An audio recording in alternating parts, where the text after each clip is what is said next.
ದರ್ಶನ್ ಬಿಡುಗಡೆಗೆ ಶಕ್ತಿ ದೇವತೆ ಮೊರೆ ಹೋಗಿದ್ದಾರೆ ದರ್ಶನ್ ಪತ್ನಿ ವಿಜಯಲಕ್ಷ್ಮಿ. ನಿನ್ನೆ ಕೊಲ್ಲೂರು ಮೂಕಾಂಬಿಕಾ ದೇವಸ್ಥಾನಕ್ಕೆ ಭೇಟಿ ಕೊಟ್ಟಿರೋದು ನೋಡಿ. ದರ್ಶನ್ ಬಿಡುಗಡೆಗೆ ಶಕ್ತಿ ದೇವತೆ ಮೊರೆ ಹೋಗಿದ್ದಾರೆ ವಿಜಯಲಕ್ಷ್ಮಿ, ದೇವರ ಮೊರೆ ಹೋಗಿದ್ದಾರೆ. ನಿನ್ನೆ ಕೊಲ್ಲೂರು ಮೂಕಾಂಬಿಕಾ ದೇವಸ್ಥಾನಕ್ಕೆ ಭೇಟಿ ಕೊಟ್ಟಿರೋದು. ಉಡುಪಿ ಜಿಲ್ಲೆಯಲ್ಲಿರೋ ಕೊಲ್ಲೂರು ಮೂಕಾಂಬಿಕಾ ದೇಗುಲ ಆಪ್ತರ ಜೊತೆಗೆ ಮೂಕಾಂಬಿಕಾ ದೇವಸ್ಥಾನಕ್ಕೆ ಆಗಮಿಸಿ ವಿಶೇಷ ಪ್ರಾರ್ಥನೆಯನ್ನು ಸಲ್ಲಿಸಿದ್ದಾರೆ. ಮೂಕಾಂಬಿಕೆ ತಾಯಿಯ ದರ್ಶನವನ್ನ ಪಡೆದಿದ್ದಾರೆ ದರ್ಶನ್ ಪತ್ನಿ ವಿಜಯಲಕ್ಷ್ಮಿ. ನವಚಂಡಿಕಾ ಹೋಮವನ್ನ ಮಾಡಿಸ್ತಾ ಇದ್ದಾರೆ ದರ್ಶನ್ ಪತ್ನಿ ವಿಜಯಲಕ್ಷ್ಮಿ. 5 ಸುತ್ತು ಪ್ರದಕ್ಷಿಣೆ ಹಾಕಿ ಚಂಡಿಕಾ ಯಾಗದಲ್ಲಿ ಭಾಗಿಯಾಗಿರೋದು. ಕಾನೂನು ಕಂಟಕದಿಂದ ಪಾರು ಮಾಡುವಂತ ಹೇಳಿ ದೇವರ ಮೊರೆ ಹೋಗಿದ್ದಾರೆ. ಕೊಲ್ಲೂರು ಮೂಕಾಂಬಿಕಾ ದೇಗುಲದಲ್ಲಿ ಸಂಕಲ್ಪ ಪಾರಾಯಣವನ್ನ ನಡೆಸಲಾಗ್ತಾ ಇದೆ ನೋಡಿ. ದೇವರ ಮೊರೆ ಹೋಗಿರೋದು ವಿಜಯಲಕ್ಷ್ಮಿ. ಹೇಗಾದರೂ ಮಾಡಿ ಈ ಸಂಕಷ್ಟದಿಂದ ತನ್ನ ಗಂಡನನ್ನ ಪಾರು ಮಾಡ್ಕೋಬೇಕು, ಬಚಾವ್ ಮಾಡ್ಕೋಬೇಕು ಅಂತ ಹೇಳಿಬಿಟ್ಟು ದರ್ಶನ್ ಪತ್ನಿ ವಿಜಯಲಕ್ಷ್ಮಿ ದೇವರ ಮೊರೆ ಹೋಗಿದ್ದಾರೆ ನೋಡಿ. ದೃಶ್ಯಾವಳಿಗಳಲ್ಲಿ ಗಮನಿಸ್ತಾ ಇದ್ದೀರಾ. ಸ್ನೇಹಿತೆಯರೊಟ್ಟಿಗೆ ಉಡುಪಿಯ ಕೊಲ್ಲೂರು ಮೂಕಾಂಬಿಕಾ ದೇವಸ್ಥಾನಕ್ಕೆ ನಿನ್ನೆ ಭೇಟಿ ಕೊಟ್ಟು ನಿನ್ನೆಯಿಂದನೂ ಕೂಡ ವಿಶೇಷವಾದಂತಹ ಪೂಜೆ ನಡೀತಾ ಇದೆ. ನಿನ್ನೆ ಅದರ ಜೊತೆಗೆ ಇವತ್ತು ಬೆಳಗ್ಗೆನೇ ವಿಶೇಷವಾದಂತಹ ಪೂಜೆಯನ್ನು ಮಾಡಲಾಗ್ತಾ ಇದೆ. ಕಾನೂನು ಕಂಟಕದಿಂದ ಪಾರು ಮಾಡುವಂತ ಹೇಳಿ ಆ ತಾಯಿಯನ್ನ ಪ್ರಾರ್ಥಿಸ್ತಾ ಇದ್ದಾರೆ ದರ್ಶನ್ ಪತ್ನಿ ವಿಜಯಲಕ್ಷ್ಮಿ.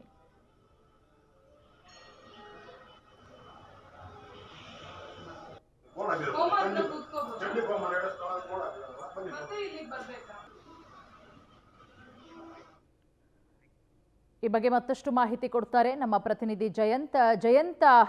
ನಿನ್ನೆನೇ ಬಂದಿದ್ದಾರೆ ವಿಜಯಲಕ್ಷ್ಮಿ ಉಡುಪಿಯ ಕೊಲ್ಲೂರು ಮೂಕಾಂಬಿಕಾ ದೇವಸ್ಥಾನಕ್ಕೆ. ನಿನ್ನೆಯಿಂದನೇ ವಿಶೇಷವಾದಂತಹ ಪೂಜೆ ಪುನಸ್ಕಾರಗಳಾಗ್ತಾ ಇದೆ. ಯಾವೆಲ್ಲ ಪೂಜೆಯನ್ನ ಮಾಡ್ತಾ ಇದ್ದಾರೆ ವಿಜಯಲಕ್ಷ್ಮಿ ಪತಿಯ ಬಿಡುಗಡೆಗೋಸ್ಕರ? ಹೌದು ಪೂರ್ಣಿಮಾ, ಈಗ ಉಡುಪಿ ಜಿಲ್ಲೆಯಲ್ಲಿರುವಂತಹ ಪ್ರಸಿದ್ಧ ಶಕ್ತಿ ಕೇಂದ್ರ ಅಂತ ಹೇಳಿ ಹೇಳ್ಬೋದು ಕೊಲ್ಲೂರನ್ನು. ಇಲ್ಲಿ ಬೈಂದೂರು ತಾಲೂಕಿನಲ್ಲಿ ಕೊಲ್ಲೂರು ಇದೆ. ಹಾಗೆ ಮೂಕಾಂಬಿಕಾ ದೇವಸ್ಥಾನಕ್ಕೆ ಚಿತ್ರನಟ ದರ್ಶನ್ ಪತ್ನಿ ನಿನ್ನೆನೆ ಆಗಮಿಸಿದ್ದಾರೆ. ತಮ್ಮ ಆಪ್ತರ ಜೊತೆಯಲ್ಲಿ, ಕುಟುಂಬಿಕರ ಜೊತೆಯಲ್ಲಿ ಆಗಮಿಸಿ ಇಲ್ಲಿ ನವಚಂಡಿಕಾ ಹೋಮ ಅಂತ ಹೇಳುವಂತಹ ಒಂದು ಹೋಮದಲ್ಲಿ ಭಾಗಿಯಾಗಿದ್ದಾರೆ. ಈಗ ಏನು ದರ್ಶನ್ ಜೈಲಿನಲ್ಲಿದ್ದಾರೆ, ಅವರ ದರ್ಶನ್ ಬಂಧ ಮುಕ್ತಿಗಾಗಿ ಪ್ರಾರ್ಥನೆ ಸಂಕಲ್ಪ ಮಾಡಿರುವಂತಹ ವಿಜಯಲಕ್ಷ್ಮಿ ರಾತ್ರಿ ಕೊಲ್ಲೂರಿನಲ್ಲಿಯೇ ವಾಸ್ತವ ಮಾಡಿ ಈಗ ಚಂಡಿಕಾ ಹೋಮದಲ್ಲಿ ಭಾಗಿಯಾಗಿದ್ದಾರೆ. ಹಾಗೆ ಅಲ್ಲಿನ ಅರ್ಚಕರಾದಂತಹ ನರಸಿಂಹ ಅಡಿಗರ ನೇತೃತ್ವದಲ್ಲಿ ಈ ಚಂಡಿಕಾ ಯಾಗ ನಡೆದಿದೆ. ಅರ್ಚಕ ಸುಬ್ರಹ್ಮಣ್ಯ ಅಡಿಗರು ಚಂಡಿಕಾ ಯಾಗಕ್ಕೆ ಸಂಕಲ್ಪ ಮಾಡ್ತಿದ್ರೆ ತಮ್ಮ ಪತಿ ಸಂಕಷ್ಟಗಳಿಂದ ಪಾರಾಗಿ ಆದಷ್ಟು ಶೀಘ್ರ ಹೊರಗೆ ಬರಬೇಕು ಅಂತ ಹೇಳುವಂತ ಒಂದು ಪ್ರಾರ್ಥನೆಯೊಂದಿಗೆ ದೇವರಲ್ಲಿ ಪ್ರಾರ್ಥನೆ ಮಾಡ್ಕೊಂಡಿದ್ದಾರೆ ಅಂತ ಹೇಳುವಂತ ಮಾಹಿತಿಗಳು ಸಿಕ್ಕಿದೆ. ಹಾಗೆ ಚಾಲನಿಕ ದರ್ಶನ್ ಜೈಲಿನಲ್ಲಿ ಇರುವ ಕಾರಣದಿಂದಾಗಿ ಈ ರೀತಿಯ ಅಥವಾ ಈಗ ಕೊಲ್ಲೂರಿಗೆ ಭೇಟಿ ನೀಡಿದ ಅವರ ಪತ್ನಿ ಭೇಟಿ ನೀಡಿದ್ದಾರೆ, ಅದಕ್ಕೆ ಧಾರ್ಮಿಕವಾಗಿ ಮಹತ್ವ ಇದೆ ಅಂತೇಳಿ ಹೇಳ್ಬೋದು. ಓಕೆ, ಜಯಂತ್ ತಮ್ಮೆಲ್ಲ ಮಾಹಿತಿಗಾಗಿ. ಇನ್ನು ಈ ಬಗ್ಗೆ ನಮ್ಮ ಜೊತೆ ಮಾತನಾಡೋದಕ್ಕೆ ಆಧ್ಯಾತ್ಮಿಕ ಚಿಂತಕರಾದಂತಹ ನಾಗರಾಜ ನಕ್ಷತ್ರಿ ಅವರಿದ್ದಾರೆ. ಗುರುಗಳೇ ನಮಸ್ತೆ. ನಮಸ್ತೆ ನಮಸ್ತೆ ಗುರುಗಳೇ, ಕೊಲ್ಲೂರು ಮೂಕಾಂಬಿಕೆ ತಾಯಿಯ ಮಹಿಮೆ ಅಷ್ಟಿಷ್ಟಲ್ಲ, ನಾವು ಕೂಡ ಗಮನಿಸ್ತಾ ಇದ್ವಿ. ಈಗ ದರ್ಶನ್ ಪತ್ನಿ ವಿಜಯಲಕ್ಷ್ಮಿ ಆ ದೇವಸ್ಥಾನಕ್ಕೆ ಹೋಗಿ ನಿನ್ನೆಯಿಂದ ವಿಶೇಷ ಪೂಜೆಯನ್ನು ಸಲ್ಲಿಸ್ತಾ ಇದ್ದಾರೆ. ಇನ್ನು ನವಚಂಡಿಕಾ ಹೋಮವನ್ನು ಮಾಡ್ತಾ ಇರೋದು. ಈ ಯಾಗದ ಮಹತ್ವದ ಬಗ್ಗೆ ತಿಳಿಸ್ಕೊಡೋದಾದ್ರೆ ಗುರುಗಳೇ. ಖಂಡಿತ. ಕಲಿಯುಗದಲ್ಲಿ ಒಂದು ಮಾತುಂಟು, ಪ್ರತೀತಿ ಏನು ಕೇಳಿದ್ರೆ ಕಲವು ದುರ್ಗಾ ವಿನಾಯಕವು ಅಂತ ಒಂದು ಮಾತುಂಟು. ಕಲಿಕಾಲದಲ್ಲಿ ಒಂದು ಮನುಷ್ಯನ ಕಾಮ್ಯ ಫಲಗಳ ಸಿದ್ಧಿಗಾಗಿ ಆತ ಮಾಡಬೇಕಾದಂತಹ ಆರಾಧನಾ ಪ್ರಕ್ರಿಯೆಗಳು ಯಾವುದು ಅನ್ನುವಂತಹ ಪ್ರಶ್ನೆಗೆ ನಮಗೆ ಶಾಸ್ತ್ರ ಉತ್ತರವನ್ನ ಕೊಡುವಂತಹದ್ದು ಶಕ್ತಿ ಮತ್ತೆ ಗಣಪತಿಯ ಆರಾಧನೆಯಿಂದ ನಮಗೆ ನಮ್ಮ ಕಾಮನೆಗಳು ಅಂತಂದ್ರೆ ನಮ್ಮ ಅಭೀಷ್ಟಗಳು ಸಿದ್ಧಿಯಾಗುತ್ತದೆ ಹೇಳುವಂತಹದ್ದು ಶಾಸ್ತ್ರಗಳು ನಮಗೆ ಕೊಡುವಂತಹ ಸಂದೇಶ. ಈ ನೆಲೆಯಲ್ಲಿ ಸಾಮಾನ್ಯವಾಗಿ ಇಂಥ ಒಂದು ಸಂದಿಗ್ಧ ಅಂತಂದ್ರೆ ಮಹಾಭಾರತದಲ್ಲಿ ಅಭಿಮನ್ಯು ಚಕ್ರ ವ್ಯೂಹದ ಒಳಗೆ ಹೋದ, ಹೊರಗೆ ಬರುವಂತಹ ದಾರಿ ಗೊತ್ತಾಗ್ಲಿಲ್ಲ. ಅದನ್ನ ಒಂದು ಬಂಧನ ಅಂತ ನಾವು ಶಾಸ್ತ್ರ ಭಾಷೆಯಲ್ಲಿ ವ್ಯಾಖ್ಯಾನ ಮಾಡ್ತೇವೆ. ಹಾಗೆ ಮನುಷ್ಯ ಅವನ ಪ್ರಾರಬ್ಧ ಕರ್ಮಕ್ಕೆ ಅನುಗುಣವಾಗಿ ಆ ಕರ್ಮ ಪ್ರಭಾವದ ಬುದ್ಧಿಯಿಂದ ಒಂದಷ್ಟು ದುಃಖಗಳನ್ನ ಜೀವನದ ಮುಂದೆ ತಂದುಕೊಳ್ತಾನೆ. ಆದ್ರೆ ಅದರಿಂದ ಹೊರಗೆ ಬರುವುದು ಹೇಗೆ ಅಂತ ಹೇಳುವಂತಹದ್ದು ಆತನಿಗೆ ಗೊತ್ತಿರುವುದಿಲ್ಲ. ಅಂತಹ ಸಂದರ್ಭಗಳಲ್ಲಿ ಇಂತಹ ಒಂದು ಆರಾಧನಾ ದಾರಿಗಳೇನಿದ್ದಾವೆ, ಪ್ರಕ್ರಿಯೆಗಳೇನಿದ್ದಾವೆ, ಅದು ಫಲ ಕೊಡ್ತದೆ ಅಂತ ಹೇಳುವಂತಹದ್ದು. ಅಂತೆಯೇ ಮಹಾಕಾಳಿ, ಮಹಾಲಕ್ಷ್ಮಿ, ಮಹಾ ಸರಸ್ವತಿ ಅಂತಂದ್ರೆ ನಮ್ಮ ಒಳಗೆ ಮನುಷ್ಯನ ಏನು ಪಂಚಭೌತಿಕ ಶರೀರದ ಒಳಗಿರುವಂತಹ ಅರಿಷಡ್ ವರ್ಗಗಳನ್ನ ನಾಶ ಮಾಡಿ, ಅಂತಂದ್ರೆ ನಮ್ಮ ಬದುಕಿಗೆ ನಮ್ಮೊಳಗೆ ಶತ್ರುಗಳಿದ್ದಾರೆ ಅನ್ನುವಂಥದ್ದು, ಅಂತಹ ಶತ್ರುಗಳನ್ನೆಲ್ಲ ನಾಶ ಮಾಡುವಂತಹ ಕೆಲಸವನ್ನ ಈ ಶಕ್ತಿಯ ಆರಾಧನೆಯಿಂದ ಅರ್ಥಾತ್ ದೇವಿಯ ಉಪಾಸನೆಯಿಂದ ಸಾಧ್ಯ ಅನ್ನುವಂಥದ್ದು. ಹಾಗಾಗಿ ನಮ್ಮ ಕರ್ನಾಟಕದಲ್ಲಿ ಮತ್ತೆ ಕರ್ನಾಟಕ ಮತ್ತೆ ಕೇರಳದ ಪ್ರಾಂತ್ಯಗಳ ಚಿಂತನೆ ಮಾಡಿದ್ರೆ ಬಹುತೇಕರು ಸಂದಿಗ್ಧ ಸನ್ನಿವೇಶಗಳಲ್ಲಿ ಮೊರೆ ಹೋಗುವಂತಹ ಒಂದು ಕ್ಷೇತ್ರ ಇದ್ರೆ ಅದು ಕರ್ನಾಟಕದಲ್ಲಿ ಅದು ಕೊಲ್ಲೂರು ಕ್ಷೇತ್ರ, ಎಲ್ಲರಿಗೂ ಕೂಡ ತಿಳಿದಿರುವಂತಹ ಸತ್ಯ. ಹಾಗೆ ಕೇರಳದಲ್ಲಿ ಒಂದಷ್ಟು ಶಕ್ತಿ ಕ್ಷೇತ್ರಗಳಿದ್ದಾವೆ. ನೀವು ದೊಡ್ಡ ದೊಡ್ಡ ಸೆಲೆಬ್ರಿಟಿಗಳು, ರಾಜಕಾರಣಿಗಳು ಇವರನ್ನೆಲ್ಲ ಗಮನಿಸಿದಾಗ ನಿಮ್ಗೆ ಗೊತ್ತಾಗ್ತದೆ, ಯಾವುದೋ ಒಂದು ಸಂತೋಷದ ಸಂದರ್ಭಗಳಲ್ಲಿಯೂ ಕೂಡ ಟೆಂಪಲ್ಗಳ ರನ್ ಆಗ್ತದೆ, ದುಃಖದ ಸಂದರ್ಭಗಳಲ್ಲಿಯೂ ಕೂಡ ಈ ತರದ ಟೆಂಪಲ್ ರನ್ ಹೇಳುವಂತದ್ದು ಸಹಜವಾಗಿ ಆಗ್ತದೆ. ಇದನ್ನ ಮೊದಲೇ ಜೀವನದಲ್ಲಿ ಅಳವಡಿಸಿಕೊಂಡ್ರೆ ಇಂತಹ ಸನ್ನಿವೇಶಗಳು ಬಂದಾಗ ಈ ಕ್ಷೇತ್ರಕ್ಕೆ ಹೋಗುವಂತ ಪರಿಸ್ಥಿತಿ ಇರುವುದಿಲ್ವೇನೋ ಅಂತ ನನ್ನ ಅನಿಸಿಕೆ. ಹಾಗಾಗಿ ಬಂಧ ಮುಕ್ತಿಗಾಗಿ ಪ್ರಾರ್ಥನೆ ಸಲ್ಲಿಸುವುದಕ್ಕೆ ಒಂದು ಅರ್ಥಪೂರ್ಣವಾದಂತಹ ಕ್ಷೇತ್ರಕ್ಕೆ ಹೋಗಿದ್ದಾರೆ, ಅಲ್ಲಿ ಧಾರ್ಮಿಕ ಪ್ರಕ್ರಿಯೆಗಳನ್ನ ನಡೆಸ್ತಿದ್ದಾರೆ. ಫಲಗಳು ಅದು ಶಕ್ತಿಗೆ ಬಿಟ್ಟದ್ದು, ಅದು ಸತ್ಯಾಸತ್ಯಗಳ ವಿಮರ್ಶೆಗಳನ್ನ ಆಧರಿಸಿಕೊಂಡೇ ಫಲಗಳನ್ನ ದೇವತಾ ಶಕ್ತಿಗಳು ನಮ್ಮ ಬದುಕಿನಲ್ಲಿ ಕೊಡ್ತಾರೆ ಹೊರತು ನೇರಾನೇರವಾಗಿ ನಮ್ಮ ಕರ್ಮಗಳನ್ನೆಲ್ಲ ನಾಶ ಮಾಡ್ಲಿಕ್ಕೆ ಶಕ್ತಿಗೂ ಕೂಡ ಅವಕಾಶ ಇರುವುದಿಲ್ಲ. ಪದವೀಂ ಪೂರ್ವ ಪುಣ್ಯಾನಾಂ ಲಿಖ್ಯತೆ ಜನ್ಮ ಪತ್ರಿಕಾ ಅಂತ ಮಾತುಂಟು. ಏನು ಕೇಳಿದ್ರೆ ಇಲ್ಲಿನ ಪದವಿಗಳೆಲ್ಲವುದೂ ಕೂಡ, ಸ್ಥಾನಮಾನಗಳೆಲ್ಲವುದೂ ಕೂಡ ನಮ್ಮ ಕರ್ಮ ಫಲದ್ದಾಗಿ ಇರ್ತದೆ ಅಂತ ಹೇಳುವಂತಹದ್ದು ಶಾಸ್ತ್ರವಚನ. ಹಾಗಾಗಿ ಹರಿಣಾಪಿ ಹರೇಣಾಪಿ ಬ್ರಹ್ಮಣಾಪಿ ಸುರೈರಪಿ ಲಲಾಟ ಲಿಖಿತ ರೇಖಾ ಪರಿಮಾಷ್ಟುಂ ನ ಶಕ್ಯತೆ ಅಂತ. ನಮ್ಮ ಕರ್ಮಗಳನ್ನ ತಿದ್ದುಪಡಿ ಮಾಡ್ಲಿಕ್ಕೆ ನಮಗೆ ಬದುಕನ್ನ ಕೊಟ್ಟ, ಜನ್ಮ ಕೊಟ್ಟಂತ ಬ್ರಹ್ಮನಿಗೂ ಕೂಡ ಅದರ ಅಧಿಕಾರ ಇಲ್ಲ ಅಂತ. ಒಂದು ಪೋರ್ಟ್ಫೋಲಿಯೋದಲ್ಲಿ ಕೂತು ಒಂದು ಬಾರಿ ಸಿಗ್ನೇಚರ್ ಮಾಡಿದ ಮೇಲೆ ಮತ್ತೆ ನಾನು ಇದು ಸಿಗ್ನೇಚರ್ ಮಾಡಿದ ಆ ದಿವಸ ಸರಿ ಇರ್ಲಿಲ್ಲ ಹಾಗಾಗಿ ವಾಪಸ್ ತಗೊಳ್ತೇನೆ ಹೇಳಲಿಕ್ಕೆ ಹೇಗೆ ಸಾಧ್ಯ ಇಲ್ವೋ ಹಾಗೆ ಇದು ಕೂಡ. ಹಾಗಾಗಿ ಅರ್ಥಪೂರ್ಣ ಕ್ಷೇತ್ರಕ್ಕೆ ಹೋಗಿ ಪ್ರಾರ್ಥನೆ ಮಾಡಿದ್ದಾರೆ, ಫಲಗಳ ನಿರೀಕ್ಷೆ ಏನಾಗುತ್ತೆ ಅನ್ನೋದನ್ನ ಭವಿಷ್ಯತ್ತಿನಲ್ಲಿ ಕಾದು ನೋಡುವ. ಖಂಡಿತ ಖಂಡಿತ.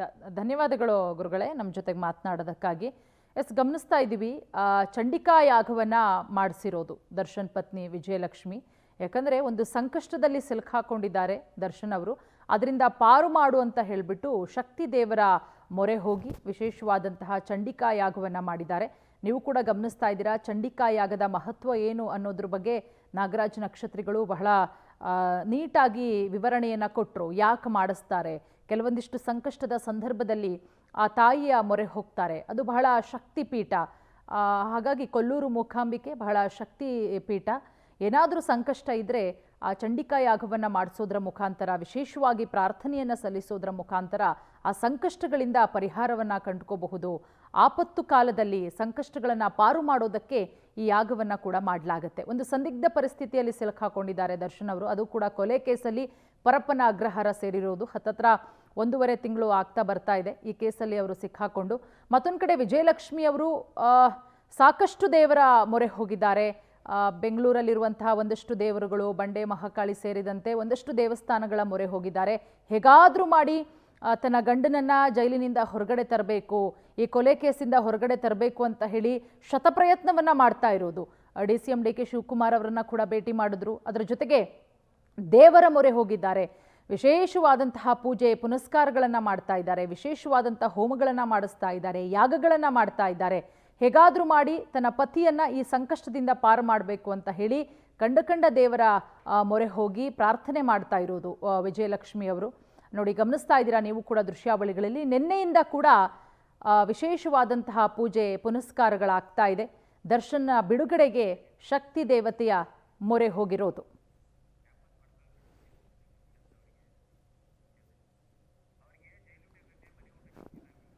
ನೋಡಿ, ಮತ್ತೊಂದು ಕಡೆ ನಟ ದರ್ಶನ್ ಅವರಿಗೆ ಕಳೆದ 1 ತಿಂಗಳಿನಿಂದ ಪರಪ್ಪನ ಅಗ್ರಹಾರ ಜೈಲಲ್ಲಿರೋದು. ಪರಪ್ಪನ ಅಗ್ರಹಾರ ಜೈಲೂಟವೇ ಗತಿಯಾಗಿದೆ. ಹಾಗಾಗಿ ಆರೋಗ್ಯ ಸಮಸ್ಯೆ ಆಗ್ತಾ ಇಲ್ಲ ಅಂತ ಹೇಳಿಬಿಟ್ಟು ದರ್ಶನ್ ಕೋರ್ಟ್ಗೆ ಅರ್ಜಿಯನ್ನು ಕೂಡ ಸಲ್ಲಿಸಿದರು. ಸುದೀರ್ಘ ವಿಚಾರಣೆ ನಡೆಸಿದಂತಹ ಕೋರ್ಟು ನಿನ್ನೆ ಅರ್ಜಿ ವಜಾ ಕೂಡ ಆಗಿದೆ. ಯಾಕಂದರೆ ಜೈಲೂಟವೇ ಗತಿಯಾಗಿದೆ, ಮನೆ ಊಟ ಬೇಕು ಅಂತ ಹೇಳಿ ಬೇಡಿಕೆಯನ್ನು ಕೂಡ ಇಟ್ಟಿದ್ರು ದರ್ಶನ್ ಪರ ವಕೀಲರಿಂದ ಸುದೀರ್ಘವಾಗಿ ವಾದ ಮಂಡನೆಯಾಗತ್ತೆ, ಅದಕ್ಕೆ ಪ್ರತಿವಾದಗಳು ಕೂಡ ಆಗುತ್ತೆ. ಎರಡೂ ಕಡೆಯ ವಾದ ಪ್ರತಿವಾದವನ್ನು ಆಲಿಸಿದಂತಹ ನ್ಯಾಯಾಧೀಶರು ದರ್ಶನ್ ಸಲ್ಲಿಸಿದಂತಹ ಅರ್ಜಿಯನ್ನು ವಜಾ ಮಾಡಿದ್ದಾರೆ. ಸೊ ಅಲ್ಲೂ ಒಂದು ಕಡೆ ದರ್ಶನ್ಗೆ ಹಿನ್ನಡೆ, ಯಾಕಂದರೆ ಮನೆ ಊಟ ಸಿಗುತ್ತೆ. ದರ್ಶನ್ ಒಂದು ಫಿಟ್ನೆಸ್ಗೆ ಸಾಕಷ್ಟು ಒತ್ತು ಕೊಡ್ತಾ ಇದ್ದಂಥವ್ರು, ಬೇಕಾದಂಥ ಆಹಾರವನ್ನು ತಿಂತಾ ಇದ್ದಂಥವ್ರು, ಶೂಟಿಂಗು ಅದನ್ನು ಬಿಟ್ಟರೆ ಹೇಗೆ ಬೇಕೋ ಹಾಗೆ ಜೀವನ ಮಾಡಿದಂಥವ್ರು. ಈಗ ಒಂದು 4 ಗೋಡೆಗಳ ಮಧ್ಯೆ ಇರಬೇಕು ಅಂತ ಹೇಳಿದ್ರೆ ಅದು ಎಂಥವ್ರಿಗಾದರೂ ಬಹಳ ಕಷ್ಟ ಆಗುತ್ತೆ. ಅದರಲ್ಲೂ ಕೂಡ ಊಟದ ವಿಚಾರಕ್ಕೆ ಬಂತು, ಸೆಲೆಬ್ರಿಟಿಗಳು ಅಂತ ಹೇಳಿದ್ರೆ ಒಂದು ಫಿಟ್ನೆಸ್ನ ಮೇಂಟೈನ್ ಮಾಡ್ತಾರೆ. ಆದರೆ ಜೈಲಲ್ಲಿ ಎಲ್ಲ ಖೈದಿಗಳು ಕೂಡ ಒಂದೇನೆ. ಹಾಗಾಗಿ ದರ್ಶನ್ಗೆ ಏನಾದ್ರೂ ಮನೆ ಊಟವನ್ನು ಕೊಟ್ಟರೆ ಉಳಿದಂಥವ್ರು ಒಂದು 4 ರಿಂದ 5 ಸಾವಿರ ಪರಪ್ಪನ ಅಗ್ರಹಾರದಲ್ಲಿ ಖೈದಿಗಳಿದ್ದಾರೆ, ಎಲ್ಲರೂ ಕೂಡ ಅದನ್ನೇ ಕೇಳುವಂತಹ ಸಾಧ್ಯತೆ ಇದೆ. ಮತ್ತೊಂದು ಕಡೆ ಮನೆ ಊಟ ಅಂತ ಹೇಳಿದಾಗ ನೀಟಾಗಿ ಚೆಕ್ ಮಾಡಿ ಒಳಗಡೆ ಬಿಡಬೇಕಾಗತ್ತೆ. ಅಲ್ಲೇನಾದರೂ ಸ್ವಲ್ಪ ಮಿಸ್ಟೇಕ್ ಇದ್ದರೂ ಕೂಡ ಅದು ಜೈಲಾಧಿಕಾರಿಗಳ ತಲೆಗೆ ಬರುತ್ತೆ. ಹಾಗಾಗಿ ಇದೆಲ್ಲವನ್ನ ಗಣನೆಗೆ ತೆಗೆದುಕೊಂಡು ಮನೆ ಊಟ ಬೇಡ, ಜೈಲೂಟವೇ ಇರಲಿ ಅಂತ ಹೇಳಿಬಿಟ್ಟು ನ್ಯಾಯಾಧೀಶರು ನಿನ್ನೆ ಆದೇಶವನ್ನು ಕೊಟ್ಟಿರೋದು. ಅದರ ಜೊತೆಗೆ ದರ್ಶನ್ ಸಲ್ಲಿಸಿದಂತಹ ಅರ್ಜಿ ಕೂಡ ವಜಾ ಆಗಿದೆ. ಮತ್ತೊಂದು ಕಡೆ ವಿಜಯಲಕ್ಷ್ಮಿ, ನೀವು ಗಮನಿಸ್ತಾ ಇದ್ದೀರಾ, ಕಳೆದ ಕೆಲ ತಿಂಗಳುಗಳಿಂದ ಯಾವ ರೀತಿ ಓಡಾಡ್ತಾ ಇದ್ದಾರೆ ಈ ಕೇಸಲ್ಲಿ, ದರ್ಶನನ್ನು ಬಚಾವ್ ಮಾಡಬೇಕು ಅಂತ ಹೇಳಿಬಿಟ್ಟು. ಯಾಕಂದರೆ ಪರಪ್ಪನ ಅಗ್ರಹಾರಕ್ಕೇನೆ ಜೈಲಿಗೇನೆ ಒಂದು 5-6 ಸಲ ಭೇಟಿ ಕೊಟ್ಟಿದ್ದಾರೆ. ಮತ್ತು ದರ್ಶನ್ನ ತಮ್ಮ ದಿನಕರ್ ಕೂಡ ಅಷ್ಟೇನೆ.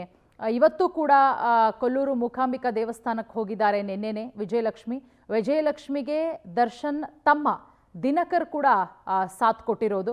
ದರ್ಶನ್ ಬಿಡುಗಡೆಗೆ ಇಡೀ ಕುಟುಂಬ ಶಕ್ತಿ ದೇವರ ಮೊರೆ ಹೋಗಿದೆ. ಹೇಗಾದರೂ ಮಾಡಿ ಇಂತಹ ಸಂದರ್ಭದಲ್ಲಿ ದರ್ಶನ್ನನ್ನು ಬಚಾವ್ ಮಾಡಬೇಕು, ಜೈಲಿನಿಂದ ಹೊರಗಡೆ ತರಬೇಕು ಅಂತ ಹೇಳಿ ಚಂಡಿಕಾ ಯಾಗವನ್ನು ಕೂಡ ಮಾಡಿಸ್ತಾ ಇರೋದು.